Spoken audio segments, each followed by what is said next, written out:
Won't regret it. I'll never regret it. Let's play.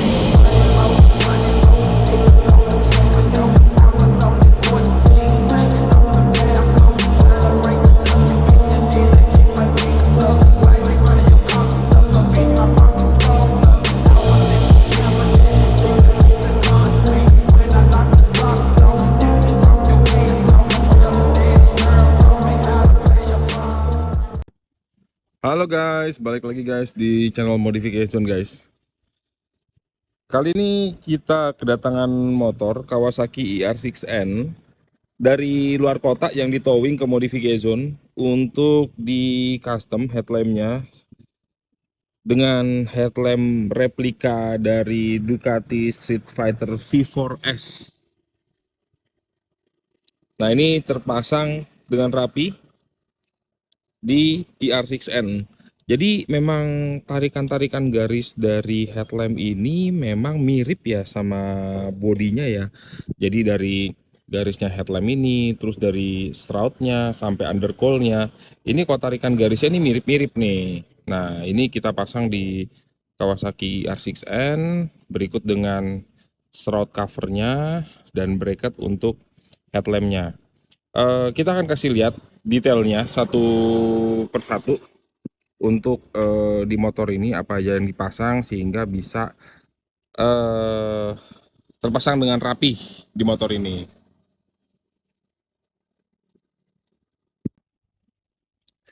Oke, jadi ini Kawasaki ER6N dengan headlamp dari replika dari Ducati Street Fighter V4S. Nah, ini kalau dalam hal pemasangan tentunya ini kita harus lepaskan dudukan-dudukan standar dari motor ini ya, seperti dudukan headlamp, terus bracket-bracket speedometer, setang dan sebagainya. Kita mulai dulu dari paling atas. Nah, jadi kalau atas ini yang tadinya ada dudukan speedometer ini diganti, dudukan speedometer semua dilepas ya. Dudukan speedometer termasuk stay-nya ini dilepas lalu digantikan untuk setang, digantikan stay yang model seperti ini. Orang bilang riser setang ya, kita sebutnya stay riser setangnya seperti ini. Nah, ini yang menarik adalah ini adjustable, jadi kita kalau mau bikin lebih tinggi ini juga bisa, mau bikin lebih tinggi atau lebih turun juga bisa, tergantung dari si bosingan ini, si spacer ini, tergantung dari spacernya mau pakai setebal apa. Nah, berhubung ini mau pasang, kemarin dipasang preload adjuster di sini dan supaya bisa disetel, otomatis stay-nya kita bikin agak tinggi dan kebetulan ownernya pun minta bikin agak tinggi, jadi kita bikin seperti ini. Tapi kalau teman-teman yang lain pengen lebih rendah supaya motornya kelihatan lebih penuh, juga boleh juga pakai stang yang lebih lurus, stang yang nggak tinggi, dan busingnya ini pun dikurangi, dipendekin atau tanpa pakai busing. Oke. Nah, terus udah gitu di atas sini ini ada steering damper. Jadi ini steering damper ini memang aslinya bracketnya ini bawaan dari Kawasaki ER6N yang untuk bagian bawah sini. Untuk bagian bawah sini. Ini memang untuk Kawasaki ER6N untuk di bagian bawah sini. Sedangkan untuk yang di bagian ini kita custom ulang. Ini custom ulang karena ownernya mau pasang steering damper. Jadi kita bikinkan bracket khusus untuk dudukan steering dampernya untuk yang sebelah sini. Ini konsepnya mirip seperti Kawasaki Ninja 1000 atau Z1000, mirip banget nih seperti ini nih. Seperti ini. Jadi mengadopsikannya konsepnya nggak sulit, tapi ngepresisikannya itu yang agak butuh waktu, riset bahan gitu ya.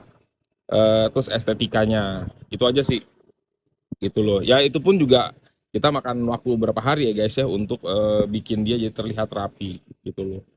Ini ada voltmeter, ini ada gear indikator ya. Kita lihat yuk POV-nya kalau dari atas gimana. Tuh, dari atas seperti ini guys. Ya, seperti ini.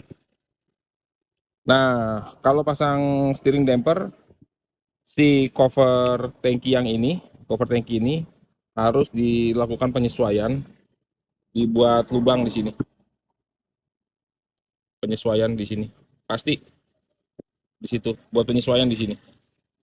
Mau itu yang karbon ataupun yang original tetap harus dibuat penyesuaian di sini, guys. Gitu loh, ya.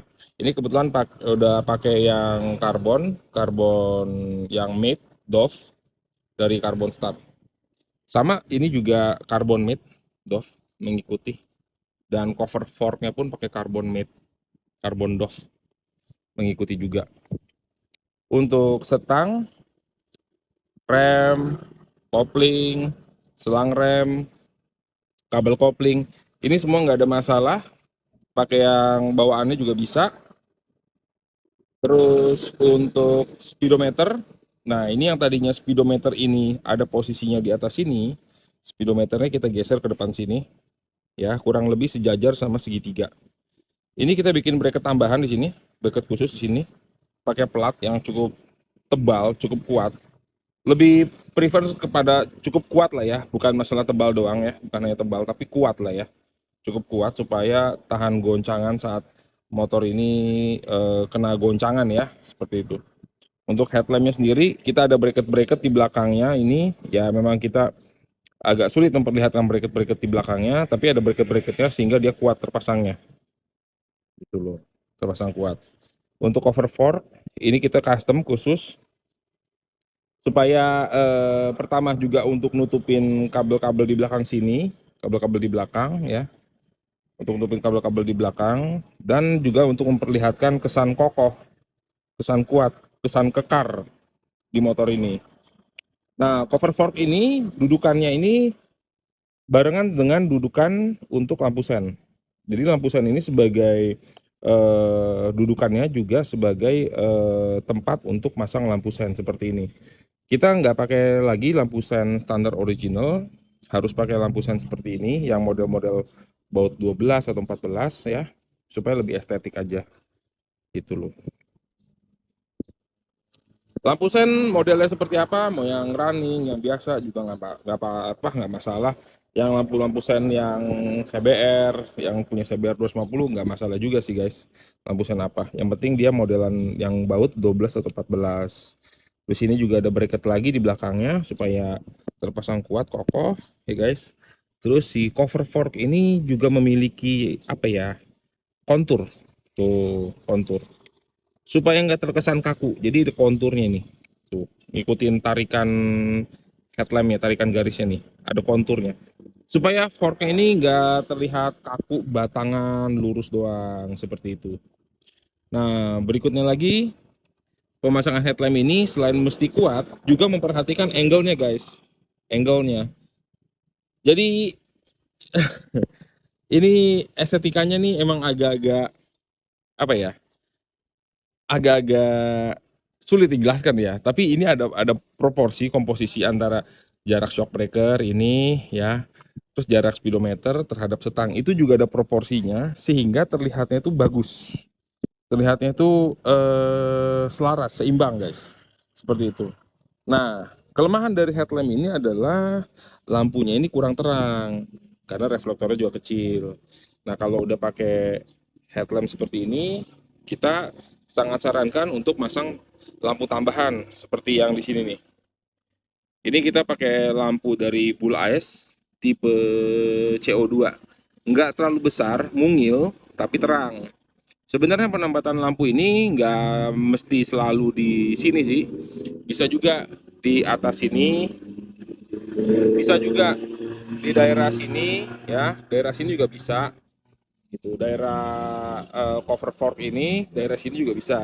Tapi ini kita mau memperlihatkan estetikanya supaya kelihatan bersih, jadinya fog lamp itu kita taruh di sini ya, dengan saklar tambahan di sini. Seperti itu guys. Nah, segala macam fungsi-fungsi dari speedometer, lampu, dan kelistrikan semua sama. Dan oh ya, ini karena sudah memakai fork stabilizer, orang sebut apa ya, borgol ya. fork stabilizer ini. Jadi kita perlu buat adjustment di cover fork ini.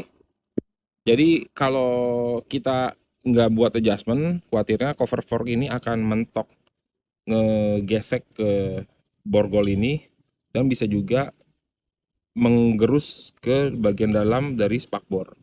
Jadi memang perlu adjustment. Seperti itu guys. Oke guys, nah ini selebihnya adalah ornamen-ornamen, tambahan-tambahan, aksesoris seperti ini, wing-wing tambahan ini. Ini ya hanya untuk nambah kesan estetik aja lah, gitu loh.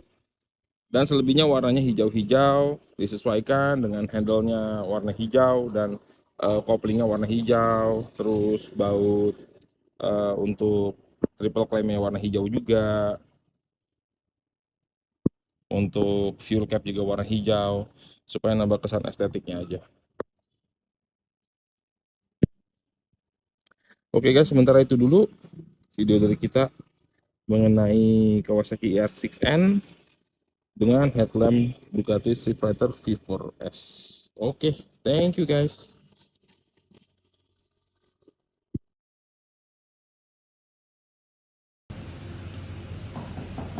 Benelli TNT 249 mau dipakai touring. Tadi habis ganti aki, beresin rantai, terus ini mau cek apa, rem ya. Iya.